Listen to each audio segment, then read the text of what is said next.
ভাই কৃষকের যে কষ্ট বুঝছেন, আবাদ ফসল করেন তাহলে বুঝবেন। এই যে শশা করছি, শশা তোলা যে কষ্ট, দেখেন জাংলা দেন কি অবস্থা বুঝছেন, জাংলা কিন্তু মাথার উপরে বাঁচছে বুঝছেন। শশা করতে খুবই কষ্ট বুঝছেন। আর বর্তমান কিন্তু ফসল করছি, ফসল নাই, আবাদ নাই। এই যে দেখেন আমি কিন্তু ঢুকতে শশা কাছে দেখেন, দেখছেন এই যে দেখছেন কত কষ্ট দেখছেন। এই গয়ের পারি শশা তোলা লাগে। এই শশা তুলতে যে কষ্ট, তার মধ্যে বর্তমান ফসল করছি, লাভবান হইতে পারি নাই ভাই।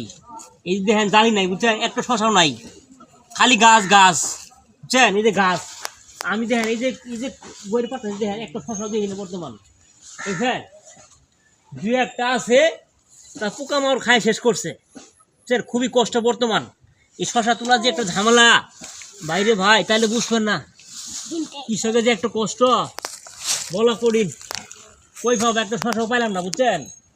এই যে সকাল থেকে ক্ষেত গড়ে মারতেছি, কোনো শশাই নাই, খুব কষ্ট আছে ভাই। ভাই গৃহস্থ করা খুব কষ্ট ভাই, তাই দেখেন খুবই কষ্টকর শশা করা বুঝছেন। আবাদ করলে বুঝবেন। ভাই ভালো থাকবেন।